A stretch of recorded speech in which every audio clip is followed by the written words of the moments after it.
Yeah, and you know, It's that's nothing. going to bring more people to the world of Idris, because people were complaining, saying, D is too expensive, and da-da-da-da-da. No, but you don't say that about the other stuff. Shake my hand. No. No, Exactly. Yes. Exactly. The price point is the price point. Yeah, boys yeah. and girls, The price for a is gonna reason. stay the same, as Frank says. You ain't got a problem with that? Find yourself a new plug.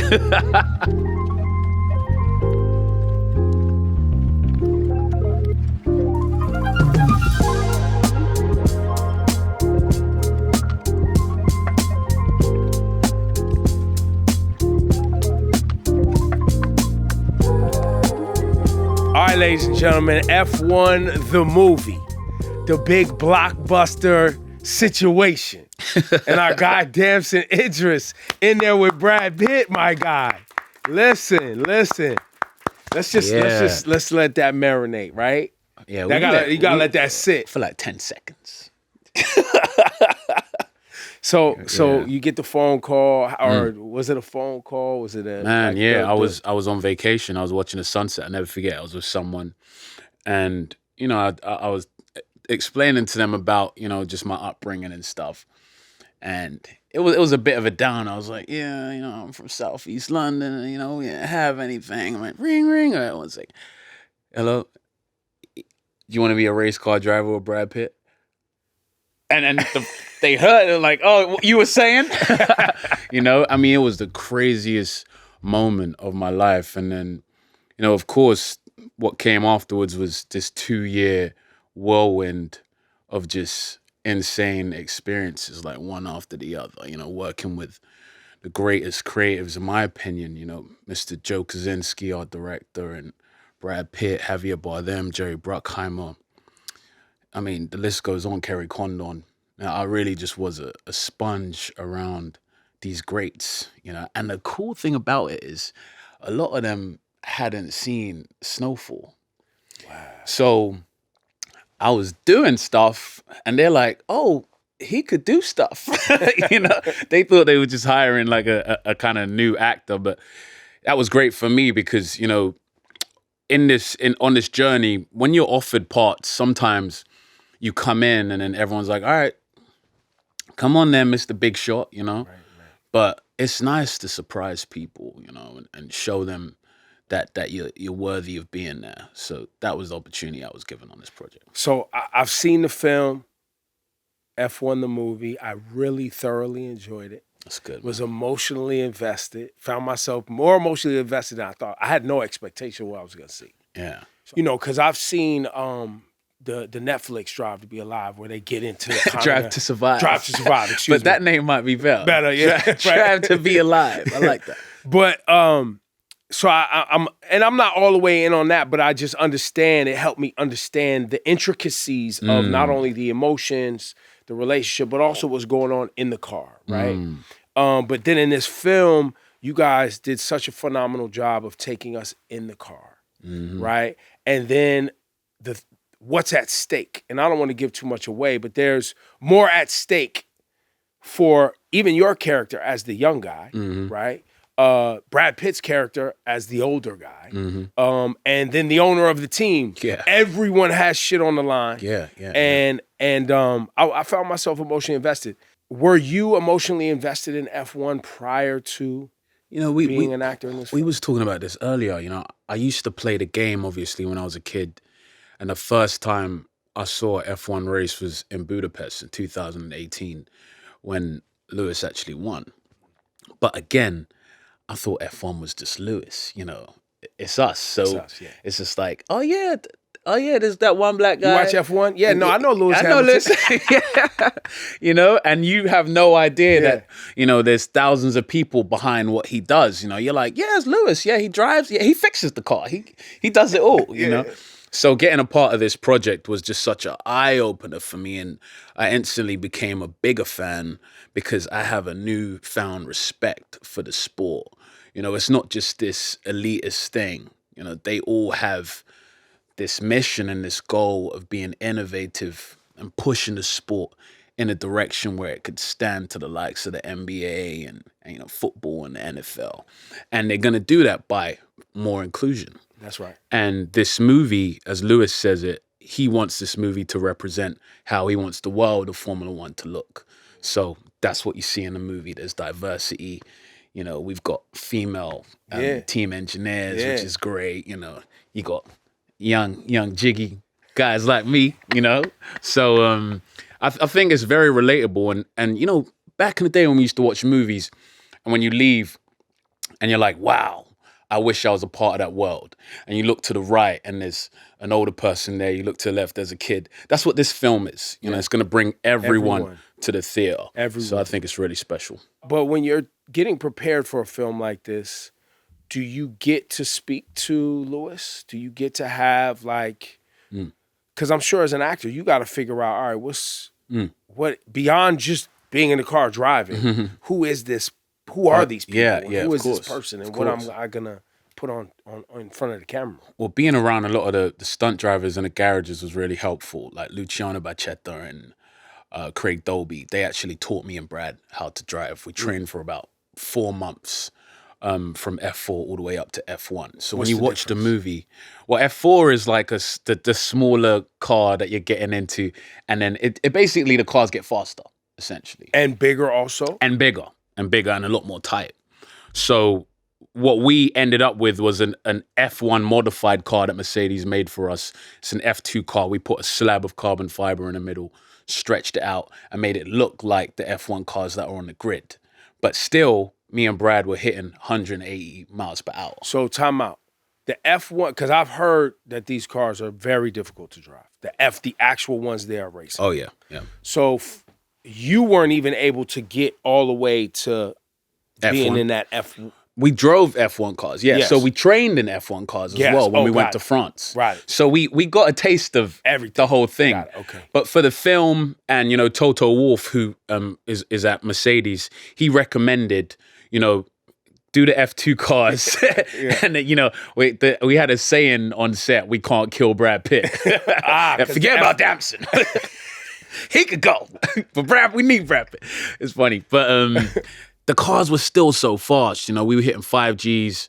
We had to do all these neck exercises, and you know, I can't stress enough how much training we did to be prepared. Added on top of the fact that you'd sometimes have 4 cameras attached on the car right in front of your face, so as you're driving, you can't even see, and you're going 180 miles per hour. And you've got to act. You've got to say your lines. You got to say the line at a specific place right when you pass under that tunnel. You know, and everyone's watching. And there's the whole Grand Prix crowd there because it's actually the real races. That's right. So please don't crash. You know, there's so many high stakes. And when you watch the movie, the adrenaline you're going to feel just watching it, you're going to feel like you're in the cars with us. But with regards to just the character of Joshua, you know, I related to him. You know, he's an East London boy. I'm from Southeast London, you know, the comparisons there are seamless. And he's a young kid who's just trying to prove himself to the world. I relate to that. Yeah. You know, and speaking to Lewis, it was more so about encouragement. You know, he understood that I was coming into a world that was foreign to me. And him seeing me and Brad drive, he was always just patting us on the back. He teased me every now and then, though. He'd be like, yeah, you're driving too slow. You know, but that's my guy, man. He's such a legend. And the coolest, man. The coolest. I mean, you saw him at the Met Gala. I look better than him, but you saw him at the Met Gala. He did his thing, you know. He did his thing. He tried. Yeah. I'm teasing you now, Lewis. Yeah. Well, so like I've known you for a few years now. I had the pleasure of meeting you. Rest in peace, John Singleton with Snowfall versus Drop, and that playfulness that you just showed the audience. You put some of that into the Joshua character. Yeah. You know what I mean? That kind of, you know, letting it all fly, talking shit. You know, you and Brad Pitt. What was that like, right? Somebody who's a storied legend in the game like Brad Pitt. Yeah. And literally, I felt like that was a real relationship of this young kid coming up. And that's kind of built into the story arc, too. Yeah, it's great. I mean, I tip my hat to Brad, who encouraged that. You know, I'd tease him, call him old man and Dumbledore, and, you know. But that's the actual script. That's the story. And that animosity between the two characters was something that was very important. So as Damson, I couldn't come in every day and be like, oh, Mr. Brad Pitt. And those days I'd come in, I wouldn't even say hello to him. You know, and he respected that process. But above all things, I have to say, Brad Pitt is one of the kindest human beings in the world. And to be at that level, but to still be so humble. You know, we say this a lot. We throw humility around a lot, but it's important that we let everyone know, if Brad Pitt is humble, please stop being a diva. Just chill. Please. Just be happy to be here, you know? If you're on the come up, you know, if you're doing great things, as De Niro says, be wary. Everyone is replaceable. You know, don't think you're on top of the world. I watch people like Brad who come in and they essentially work so hard to make sure everyone wins and to make sure everyone's on equal footing. He's not walking around like, psh, I'm Brad Pitt, go get my coffee, you know? So I say that to all the young kids that are coming up, that are making some money, finding some fame, whatever it is, chill. Chill. Enjoy the ride. You asked me earlier when I first got here, you're like, how are you? I was like, very good. You know? And I was like, stay right there. Yeah, and you was like, stay right there. That's what it is. Just stay right there. Be humble. The same hunger you had when you started, keep it, of course. Be thankful, you know. Be grateful to God that you've reached what you're reaching. But at the same time, be wary because it could go like that, you know. And I'm seeing so many talented people go. But we need each other. And we have to reach a place where we will look back. We've all been here for 50, 60, 70 years. And we're still winning, and we're inspiring people that are coming. But if we keep acting like we're bigger than the world's gonna shoot you down. That's right. You put your physical, your whole body, your whole person into Franklin for us in Snowfall. And we had a conversation back then where literally you threw your back out. You know what I'm saying? Was walking with a limp because, you know, that season with the cane, the whole thing. Yeah. In this film also, you put your body on the line. Right? In these cars. Talk about that, the psyche of that and what that's doing for you and to you as an actor and a professional, where literally it's more than just the emotion, it's the physical acting. And are people seeing that and giving you credit for that? I mean, they do, you know, but at the same time, it's all a pinch of salt when people speak to me about my process. I of course care about the results, but for me, it's about the feeling. I want to feel as close to the character as possible. So it's really, for me, I'll sit at home for hours and just watch videos on Daniel Day-Lewis. I'll never be of that level, but it's the curiosity that pushes you to do things. You know, my curiosity takes me to different places in order to portray the character to the best way that I can. And with Joshua or Frank or whoever, that's just the same thing. But it also applies to everything. You know, it applies to my relationship with my mother. I put everything into that, you know. My relationship with my friends and my relationship with God, I'm putting everything into it. My relationship with my new jewelry, whatever it is, you know, whatever my endeavors are, I'm putting everything into it. And I think acting is something that did that for me. You know, that process, I have a compulsion to try and get as close to these characters as possible because I set out to try and connect to people and connect to the world that I didn't grow up around. So I honestly feel like I have the luckiest job in the world because I get to be Damson, you know, holding up the Met Gala. You know, Stevie Wonder and Diana Ross is cussing me out. Who the hell's Damson Idris? He's holding up the line. Snatching off the... Because I'm holding it. Yeah. You know, we drove to the Met. But at the same time, I get to play a Formula One driver. You know, I get to play Frank. I get to do whatever, you know. So I really think I'm the luckiest guy in the world. Speaking of your jewelry, your mom's a jewelry designer? So when she was in her 20s, my mom, she made jewelry. So she would buy gold from Nigeria, come to the UK, sell it, make a profit, go back to Nigeria, and use it to uplift our family and essentially used it to bring everyone to London where she had me, the baby. So I made a jewelry line called Idris. It's doing fantastically. I'm copping. So Say many of my less. I peers. had no Don't idea. say that live and it ain't happening. no, I'll it's send you happening. the link right now. No, it's happening. On my phone. That's nothing. But it's Doing mostly homage to her, you know, and also for my peers. You know, props to Cartier and Tiffany and everyone. But, you know, people like us don't exist in high jewelry spaces. So I'm trying to But push the material comes from us.